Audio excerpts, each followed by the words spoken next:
Part 1. In this part, you will hear short conversations.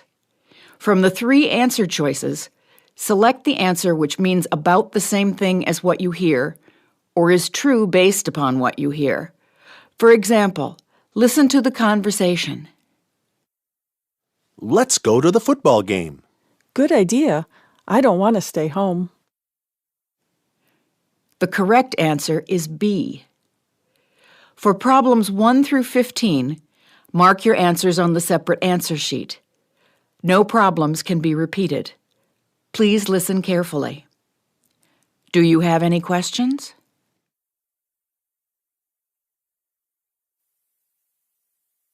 Number 1. Do you think we need to tell the hotel an extra person is coming? You may want to call. Sometimes they charge extra depending on how many people are staying.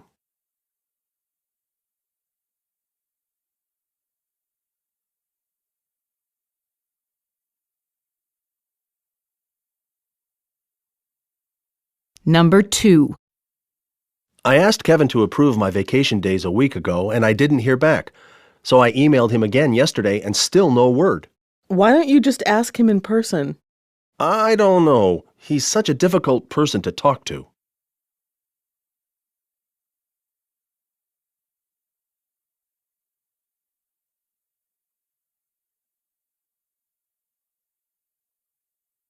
Number 3. Professor, I changed my mind. I'm not going to drop this class after all. So you're staying, are you? I was hoping you'd reconsider that decision.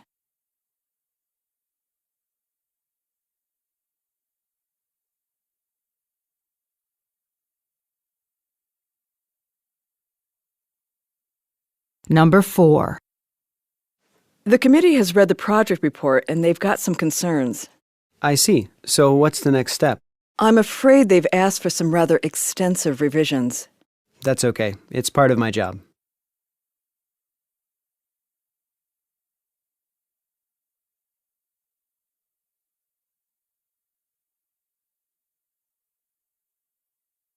Number 5. How old would you say Bob is? About 30, give or take. Wow, I wouldn't have guessed over 25. I know. He could be mistaken for a college student.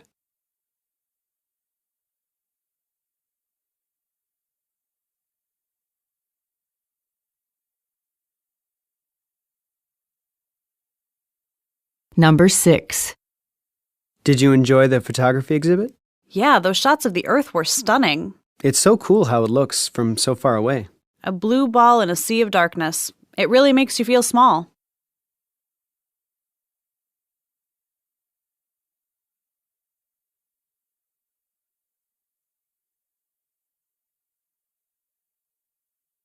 Number 7. Hey, Joe, any plans for lunch today? I wish. I'm swamped right now, so I was thinking of just grabbing something here.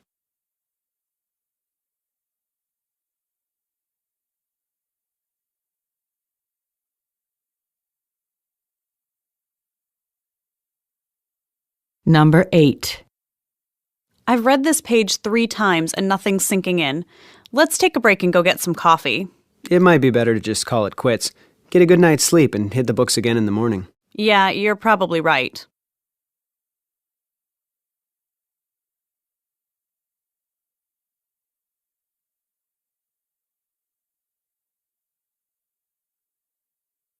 Number 9. Fred, are you still using that German dictionary I lent you? Whoops. Sorry, I forgot all about it. When do you need it? It's not urgent, but I plan to take German again next semester.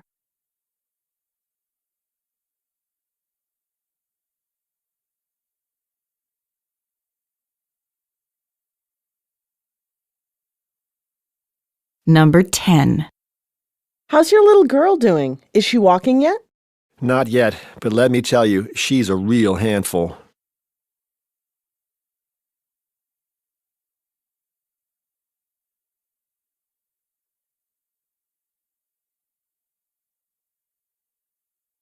Number 11.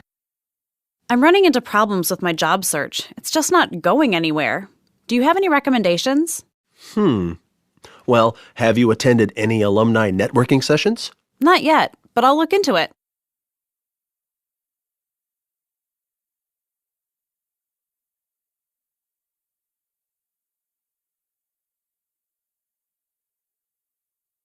Number 12. Nice new phone. Must have been expensive. Didn't you know? The company gives them to all the field representatives. Really? I wish my department paid for our cell phones. Maybe you need to change departments.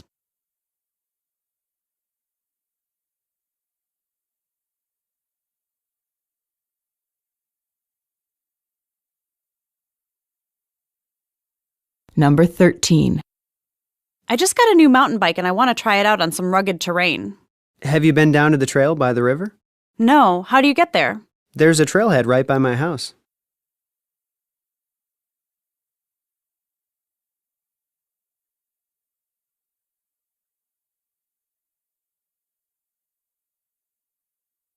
Number 14. Is parking in this lot free? I don't see any meters. No, I'm afraid not. See that blue machine over there? You pay there. Just be sure to remember your space number. My what? Oh, this complicated one? Maybe I'll just take my chances.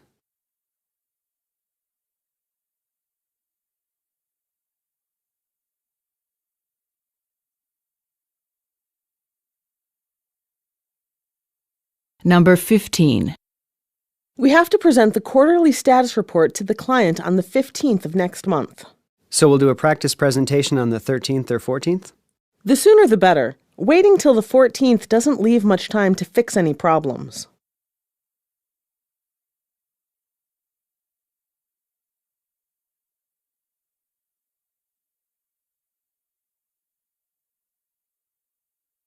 End of Part 1.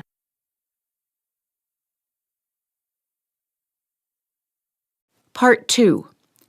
In this part, you will hear a question.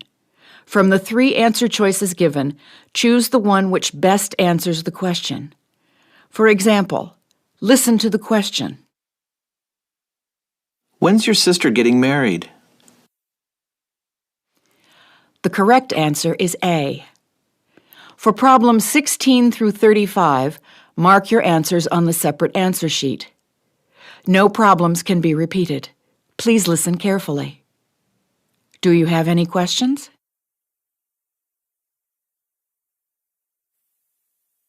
Number 16. When was the last time you managed to have a really restful vacation?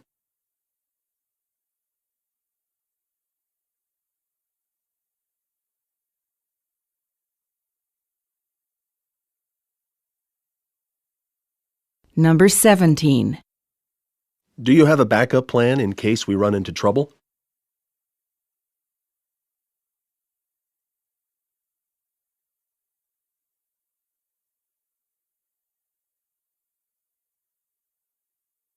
Number 18. Professor Chapman sure didn't mince her words when giving feedback on my paper.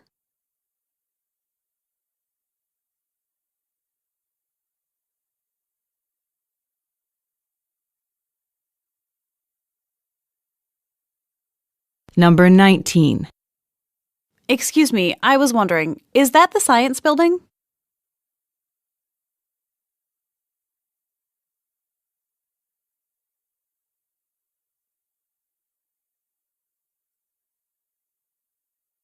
Number 20. Would you like to sign up for the free tutoring service?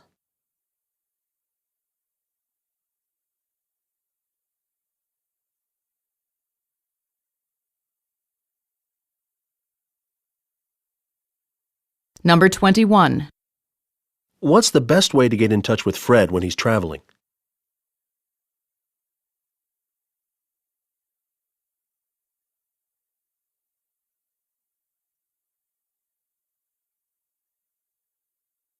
Number 22. Have you decided to stay in a university dormitory or rent an apartment?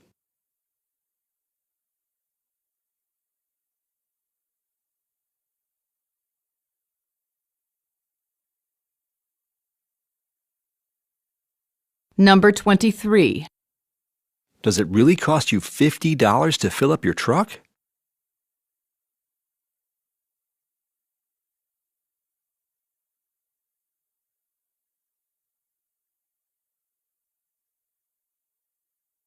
Number 24. You left an hour before we did, so how come we got here first?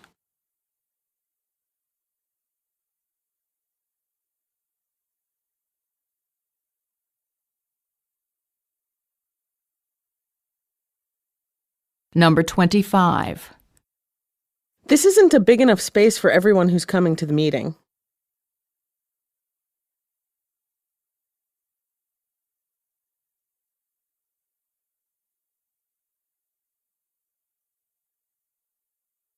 Number 26. Poor Mary. Do you think she has that bug that's going around?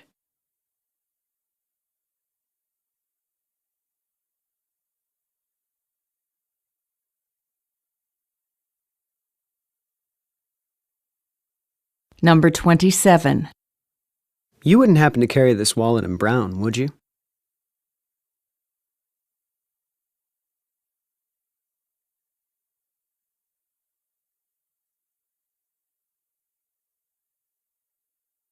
Number 28. The new assistant seems rather cold. Is there something the matter?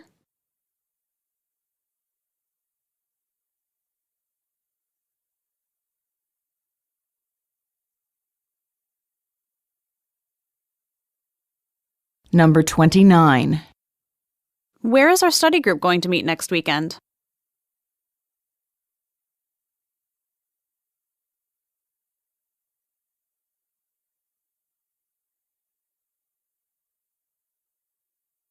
Number 30.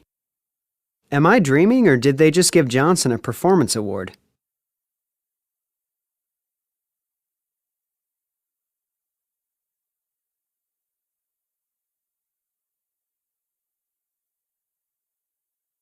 Number 31. Why does Dave keep coming into the room and then leaving?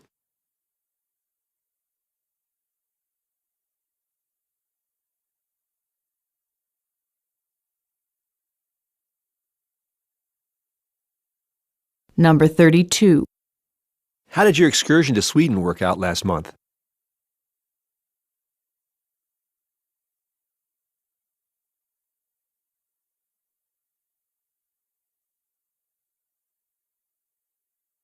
Number 33. What do you think we could do to brighten up the kitchen?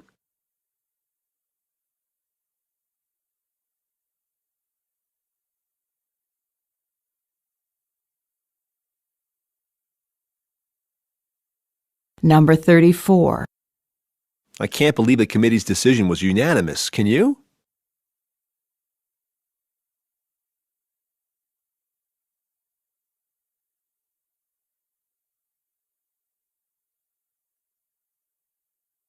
Number 35. Professor Black, is this a good time to go over the lab requirements?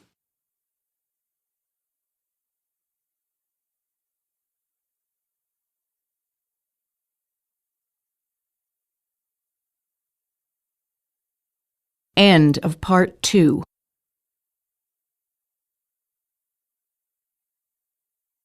Part 3. In this part, you will hear 3 short segments from a radio program.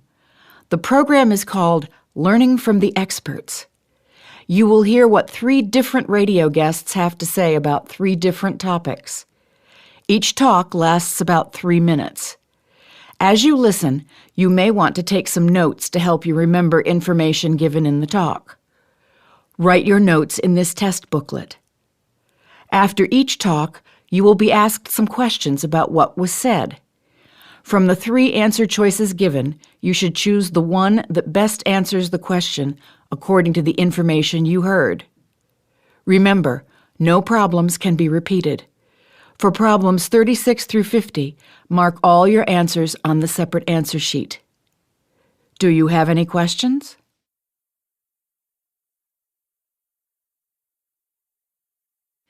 Now you will hear the first segment. Of course, none of us were around to witness the extinction of the dinosaurs, but scientists say that unless something is done to halt the spread of a disease, we may see the extinction of the frog. Peter Reynolds reports. Pollution, habitat destruction, climate change. Scientists believe that these are some of the factors that have contributed to the dramatic decline in frog populations around the world. Many species of frogs are not just threatened with, but are already close to extinction. And frogs face yet another threat, an aquatic fungus that infects their skin. This fungus is accelerating the decline of the worldwide frog population. Biologist Catherine Murray is here to tell us more. That's right, Peter. It's a skin disease called chytrid fungus, which coats a frog's skin. This reduces a frog's ability to absorb water, so frogs become ill and can eventually die from dehydration. Scientists speculate that this fungus began spreading globally as early as the 1930s, when researchers first shipped the African clawed frog around the world for medical uses. This African species, however, is immune to the fungus, so scientists believe that the fungus on the African frogs started attacking frog populations that weren't immune. Many zoos are helping to combat the problem by starting captive breeding programs. This involves a zoo cleaning its frogs with an antifungal wash, then isolating them in order to prevent the possible spread of the fungus.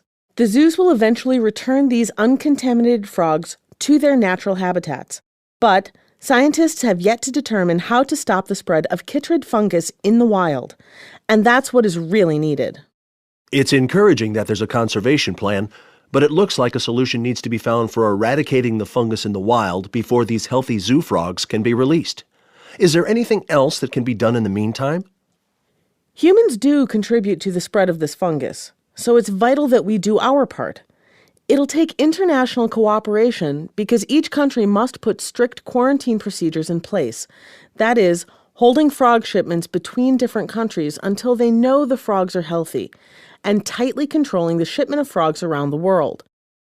Governments need to enforce laws so we can be in the best position to stop the spread of chytrid fungus. Saving the frog is not just some cute feel-good cause. Frogs, all amphibians, are critical to maintaining balance in the world's ecosystems. This is because they are vital to the control of insects in tropical regions. Furthermore, those insects can cause diseases in humans. So by saving the frog, we are ultimately helping to save ourselves. Listeners interested in learning more about the zoos participating in the program to save frogs from the chytrid fungus should visit our website. As Dr. Murray said, we need to do our part, so please consider making a donation to an animal conservation group. Instructions are available on the website.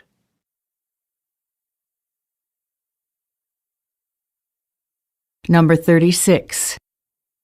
What is the report mainly about?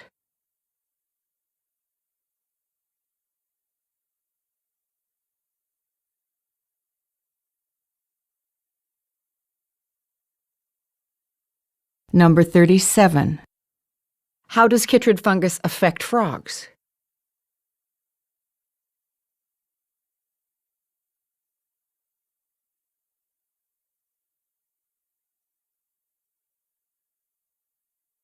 Number 38. Why does the biologist mention zoos?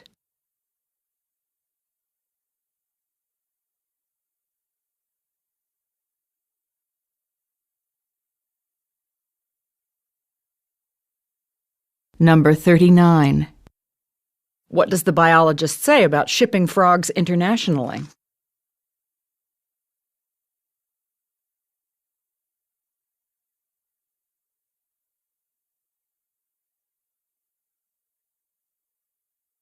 Number 40. According to the reporter, how can listeners help address the problem?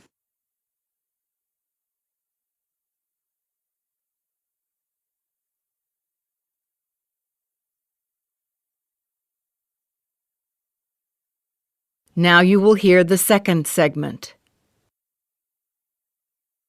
We all know about leap years. Every fourth year, February has 29 days rather than the usual 28. But few people are aware of the fascinating history behind the leap year. Joan Smith reports. Believe it or not, the leap year has been observed ever since the time of Julius Caesar. Over 2,000 years ago, Caesar's astronomers created a new calendar, the Julian calendar, and its use spread throughout the powerful Roman Empire. The Julian calendar reflected a basic fact of astronomy. The Earth doesn't really take 365 days to orbit the Sun. It takes 365 days plus about 6 hours. The astronomers realized that they needed to adjust the calendar in order to keep it in line with the Earth's orbit. An additional 6 hours needed to be added each year, so that meant in 4 years, 1 day would have to be added to the calendar. The astronomers came up with Leap Day and designated February 29th as the Leap Day. But there was still a problem. Here's astronomer Bill Johnson to explain the details. Many people think we still follow the Julian calendar and observe Leap Day every fourth year. But we don't, and this is why. As astronomers learned more and more about Earth's orbit, they realized that having a leap day every fourth year didn't quite work out. The Julian calendar didn't account for the length of 1 year accurately enough. To be precise, 1 year is 365 days, 5 hours, 48 minutes, and 46 seconds long. So if you add a leap day every fourth year, over time, you're going to get a calendar that's ahead of the Earth's actual orbit. More and more scientists became aware of the fact that the Julian calendar and the orbit didn't fit. So, between the 1500s and the 1700s, leaders of many countries around the world actually changed their calendars to address the issue. Here's astronomer Bill Johnson again. In 1582, the Catholic Church took the lead, replacing the Julian calendar with a revised calendar known as the Gregorian calendar. The main difference between the Gregorian calendar and the Julian calendar is that a leap day is no longer observed every 4 years. In today's Gregorian calendar, century years like 1700, 1800, and 1900 are not leap years, unless they are divisible by 400. And I'm not sure that most people are aware of this. So, 2000 was a leap year, but 2100 and 2200 will not be. This solved the problem. Since then, the calendar has more accurately reflected the Earth's orbit. But what about all those extra days that were added to the calendar 500 years ago? Different countries had different solutions. In Great Britain, the decision was made to simply eliminate 11 days. So in 1752, 11 days were eliminated from the month of September. According to historians, people were upset because they thought the government was stealing 11 days from them. Think about it. People went to bed on September 2nd, and they woke up on September 14th. Can you imagine how much chaos that would cause today? Fortunately, the calendar now seems fixed for good.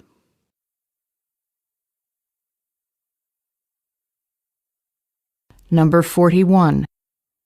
What is the report mainly about?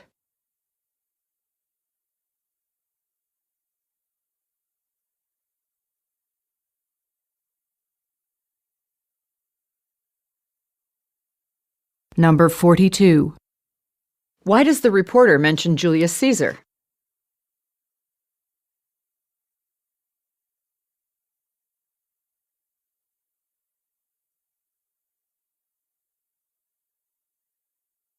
Number 43. What can be inferred about most people's knowledge of leap years?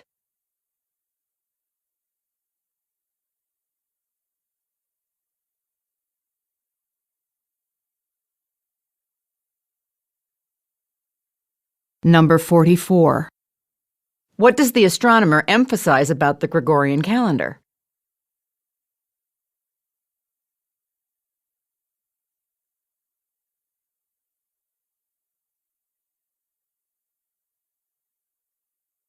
Number 45.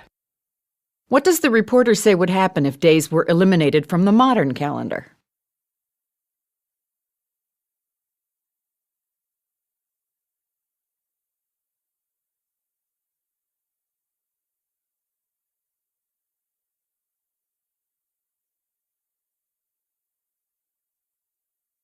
Now you will hear the third segment. Every year, individuals, families, corporations, and foundations donate billions of dollars to organizations that help people in need. In the United States, a growing number of these organizations are community-based foundations. Many people consider community-based foundations to be more effective than other types of charitable organizations. Mary Adams reports. Today, there are over 650 community-based foundations across the United States. Community foundations differ from private and corporate foundations in several ways. Mainly, community foundations are focused on serving local and regional communities. They're often run by local citizens who help make decisions that affect the people in their own cities and towns. Private and corporate foundations, on the other hand, are often run by people who have little connection to or knowledge about a specific community's needs. Today, we're talking with Dr. John Stevens, director of the Atlanta Community Foundation, about the advantages of community-based foundations. First, let me briefly explain how foundations work. Foundations are organizations that solicit, receive, and manage charitable contributions. Generally, private and corporate foundations have specific areas of interest because of the people or companies that run them. For example, their leaders may have an interest in programs that focus on the environment. In other cases, they may focus on national issues. For example, technology in schools has been a hot-button issue in educational circles around the United States for several years now. Because this issue receives so much media and research attention, some foundations have directed more funding to programs related to computer technology. However, specific schools in a particular city may have a greater need for help in other areas, such as reading literacy or improvements in school facilities. This is where community-based foundations are most effective. They are more familiar with regional and local issues and can better anticipate challenges and identify new solutions to community problems. So, when foundations focus on local communities, their interests are more consistent with the needs of the public they serve. Exactly. Giving grants based on issues that are popular with the media or in academia can be short-sighted. While the money may help to improve a specific problem, it can also shift attention away from more serious issues and prevent people from asking important questions such as, what challenges do our local schools face? Community foundations look comprehensively at regional issues, including education, healthcare, housing, and transportation. They sometimes sponsor research to investigate the causes of different problems, and then work with communities to develop plans to implement solutions that are culturally and socially appropriate. Such collaboration gives citizens and community leaders a greater sense of ownership since they have input in resolving their own local issues. Community foundations offer a regional approach to addressing social and educational problems. And perhaps most importantly, they provide people with the chance to make a difference at home, because in addition to making financial contributions, citizens can often participate in community foundation activities and events.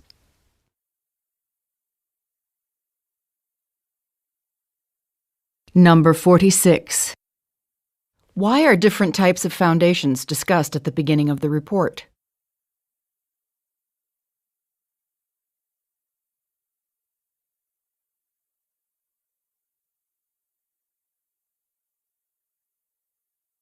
Number 47. What does Dr. Stevens imply about private and corporate foundations?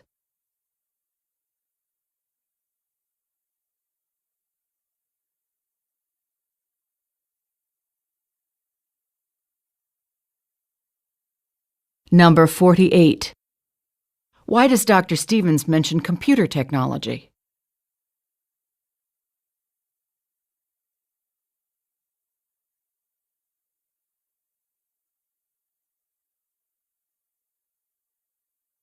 Number 49. According to Dr. Stevens, what is housing an example of?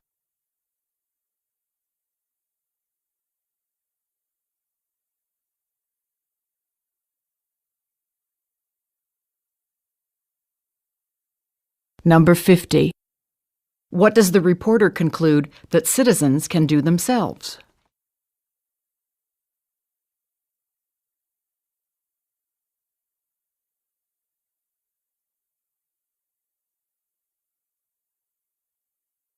End of the listening test.